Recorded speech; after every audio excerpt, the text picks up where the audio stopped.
Bonjour et bienvenue à une introduction aux mauvaises herbes avec Onsem. Le Larousse nous dit qu'une mauvaise herbe est une plante nuisible aux autres cultures. Et la plupart du temps, c'est vrai.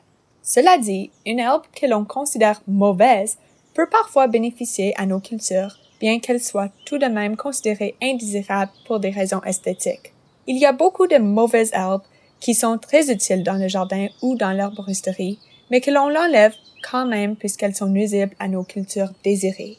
Parfois, c'est parce qu'elles sont en compétition pour les nutriments et l'eau avec nos cultures. Parfois, c'est parce qu'elles causent de l'ombre. Parfois, c'est parce qu'elles étranglent nos cultures. Et parfois, c'est parce qu'elles attirent et propagent des pathogènes et des ravageurs. Il y a quelques méthodes différentes pour enlever les mauvaises herbes. Dans un jardin urbain, on désherbe normalement à la main ou avec une petite outil à la main, comme une truelle, pour enlever la plante complète. Dans certains cas, on peut aussi utiliser une fourche pour ameublir le sol ou une houe pour déranger les racines des petits germes et semis à la surface du sol et pour enlever la partie superficielle de l'herbe mature. Si on ne peut pas enlever la racine complètement, on veut désherber souvent pour minimiser la photosynthèse de la plante qui revient par la racine. Éventuellement affamée, la plante sans lumière va mourir lentement. Lorsque l'on désherbe une plante, on veut l'enlever avant qu'elle puisse fleurir et se propager par ses graines. Si l'herbe est en stade de floraison, si elle contient des pathogènes comme le mildiou, ou si une plante est particulièrement nuisible, agressive et envahissante, comme le chien-dent, on veut s'en débarrasser dans la poubelle et non pas au compost du jardin pour minimiser la propagation d'indésirables. Les composts de jardin n'atteignent pas souvent la température nécessaire de 70 degrés Celsius pour tuer la plupart des graines et des pathogènes. Dans la prochaine partie du vidéo, on va parler des mauvaises herbes les plus communes au jardin. On commence avec les plus nuisibles, celles qui devraient être enlevées avec soin et mettre à la poubelle. Ensuite, on va parler de celles qu'on peut mettre au compost et on termine avec celles qu'on laisse dans le jardin chez Onsem. Mes connaissances que je partage sur l'herboristerie sont mes apprentissages à moi, mais je ne suis pas une docteure. Je suggère de toujours faire plus de lecture sur une plante avant de la consommer. Commençons avec le souchet comestible. En anglais, on l'appelle Yellow Nutsedge ou Earth Almond, et son nom scientifique est Cyprus esculentis. Il est dans la famille Cyperaceae et d'origine de l'Amérique du Nord, l'Amérique du Sud, Afrique et Asie. On peut l'identifier par ses tiges triangulaires de couleur jaune-verte et ses rhizomes avec les petits tubercules qui sont comestibles et qui vont goûter un peu comme les noix. Généralement, ces petits tubercules sont vendus sous le nom Tiger Nut et on dit qu'ils goûtent les amandes. Je ne vais pas en manger ici sans les laver parce qu'ils sont couverts de terre. Pour s'en débarrasser, il faut complètement enlever la plante et le plus de la racine que possible, incluant les tubercules, avec un outil à la main longue ou une fourche pour délier la terre. Souvent, une fois que la plante est établie, il faut complètement enlever la terre et le remplacer pour s'en débarrasser. Jette le tout dans la poubelle et non dans le compost. La prochaine plante dans le jardin le plus nuisible est le chien-dent. En anglais, il est connu sous le nom couchgrass et quackgrass, est souvent connu par le nom Wild Rye. Les noms communs en anglais et en français sont souvent utilisés pour identifier de nombreuses espèces de gazon, mais le plus commun est Elymus repens, qui a été précédemment connu sous le nom Agropyron repens. Le chien-dent est dans la famille Poaceae et est d'origine de l'Europe et de l'Asie.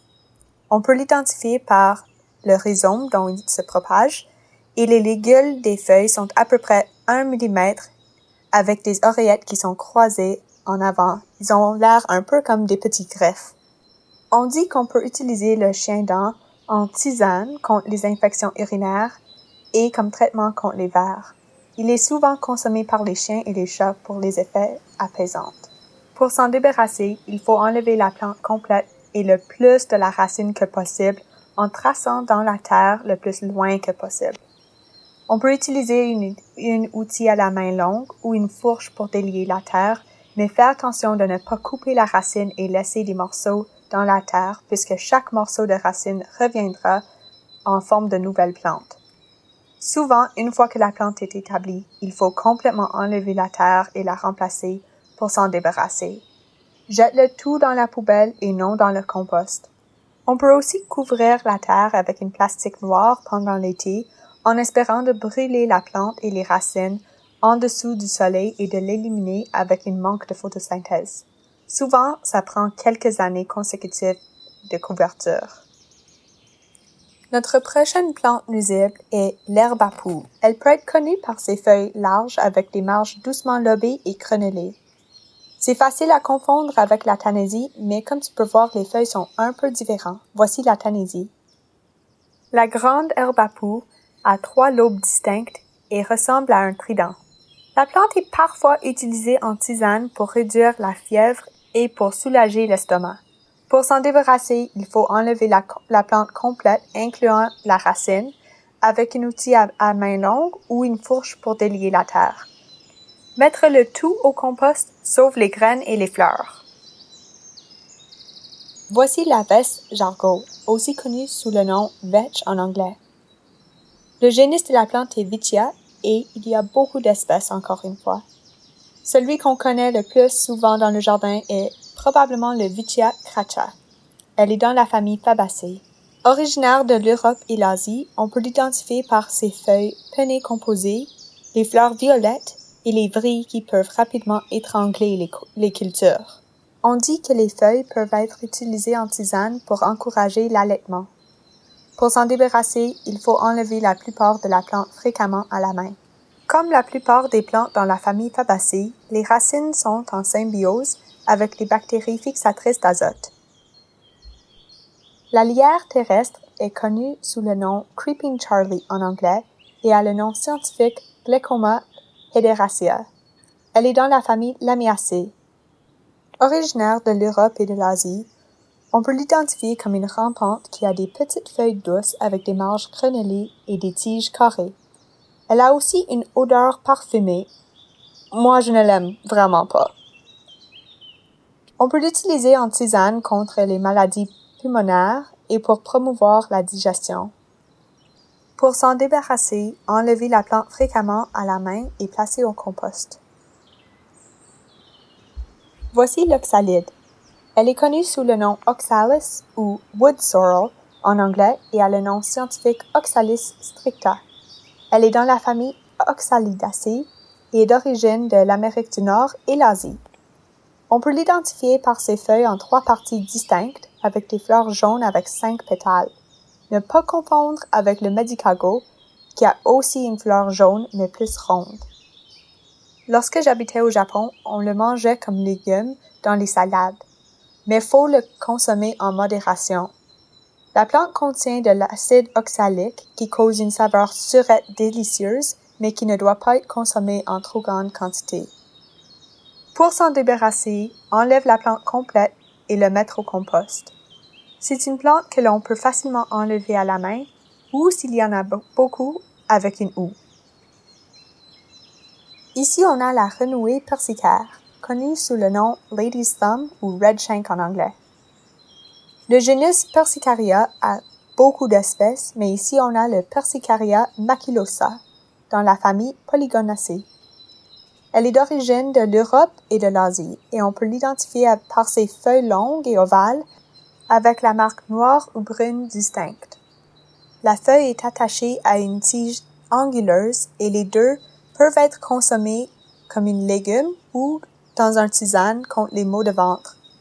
Le Persicaria odorata, une plante cultivée du même genre, est reconnu sous le nom de coriandre du Vietnam. Pour s'en débarrasser, il faut enlever la plante complète, incluant toute la racine avec un outil à la main longue ou une fourche pour délier la terre. Mettre le tout au compost sauve les graines. Voici la chicorée, aussi connue sous le nom chicory en anglais et le nom scientifique Sycorium intybus. Elle est dans la famille des Asteraceae et est d'origine de l'Europe et de l'Afrique du Nord. On peut identifier cette biannuelle par ses belles fleurs bleues. Les racines du chicorée sont fameux comme substitut de café sans caféine. Pour s'en débarrasser, il faut enlever la plante complète, incluant toute la racine, avec un outil à main longue ou une fourche pour délier la terre et mettre le tout dans le compost. Ici, on a la plantain, connue sous le nom plantain en anglais. Son nom scientifique est Plantago major. Elle est dans la famille Plantaginaceae. Elle est d'origine de l'Europe, l'Asie et l'Afrique. Pour l'identifier, il faut trouver les feuilles en rosace basale dont les veines montent toutes vers l'apex. Lorsqu'on déchire la feuille, les veines émergent de la plante. La fleur épineuse est évidente. Elle est peut-être l'une des mauvaises herbes mieux connues pour son efficacité contre les piqûres d'abeilles et de guêpes. Pour l'utiliser pour cette fonction, il faut mâcher la feuille pour mieux relâcher les jus et l'appliquer sur la piqûre directement. On peut aussi manger les graines et les feuilles. Pour s'en débarrasser, il faut simplement enlever la plante complète, incluant toute la racine avec un outil à main longue ou une fourche pour délier la terre et mettre le tout dans le compost. Voici le chou gras. Son nom scientifique est Chenopodium album et elle est dans la famille Amaranthaceae. Elle a des feuilles de forme rhombique avec des marges dentelées et les aisselles en dessous des feuilles sont souvent rosâtres et argentées. On peut manger les feuilles un peu comme l'épinard. Si on veut vraiment l'enlever complètement, on peut utiliser un outil à main longue ou une fourche pour délier la terre et puis mettre le tout au compost. Voici l'amarante, connue sous le nom amaranth ou pigweed en anglais. Il y a près de 100 espèces dans le genre Amaranthus, dans la famille Amaranthaceae. Il y a des espèces originaires de tous les continents. Pour l'identifier, il faut trouver la feuille simple, verte ou violette en forme d'ovale ou de diamant, et souvent la plante va avoir des fleurs et des graines en épis. On peut manger les feuilles en salade comme l'épinard, et les graines sont aussi comestibles. Pour s'en débarrasser, enlève la plante complète, incluant toute la racine, avec un outil à la main longue ou une fourche pour délier la terre.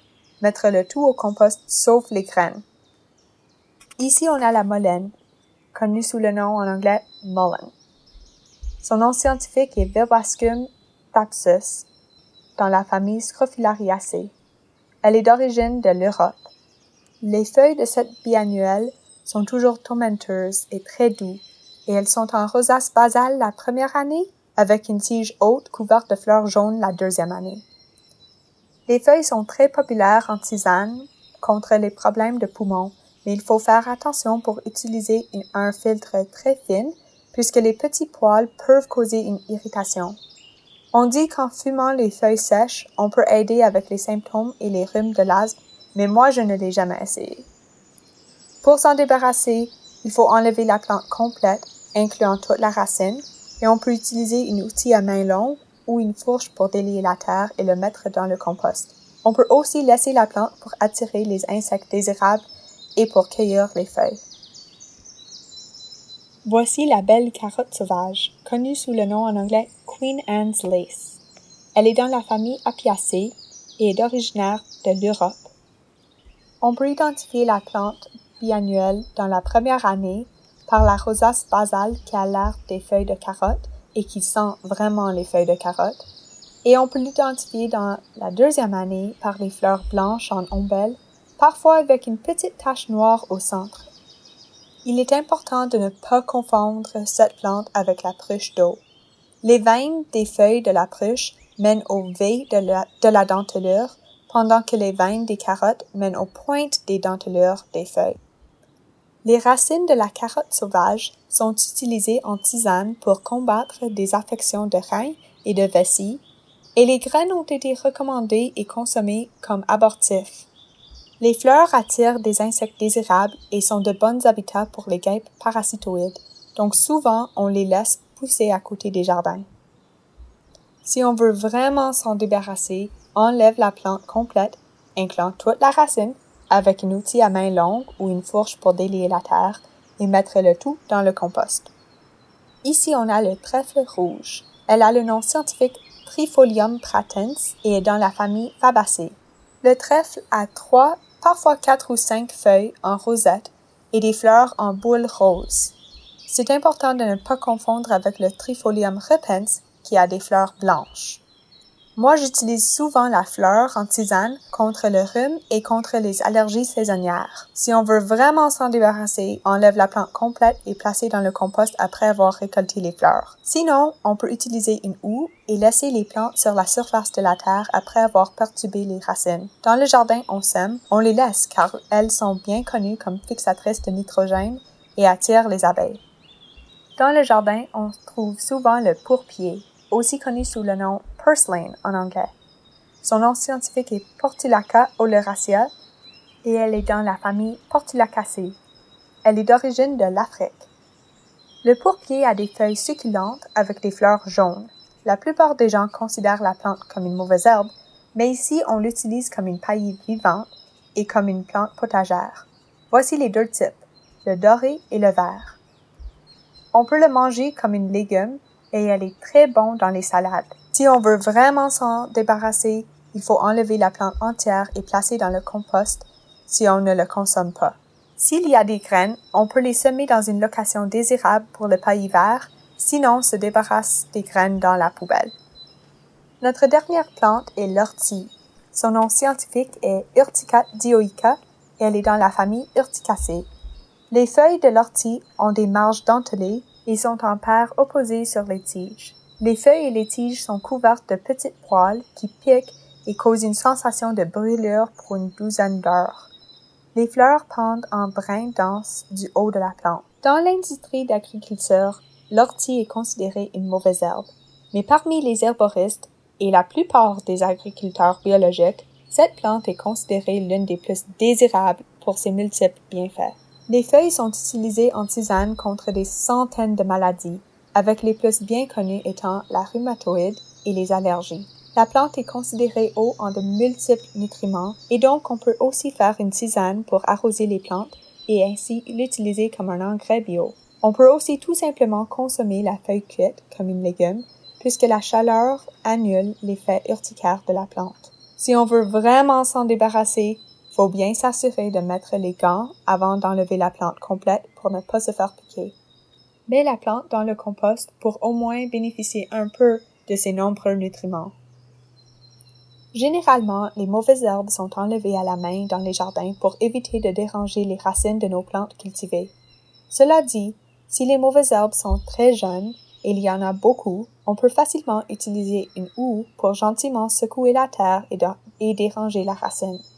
En laissant la plante désherber sur la surface de la terre, le soleil la sèche et la tue avant qu'elle ne puisse se rétablir. Voici une démo de quelques techniques.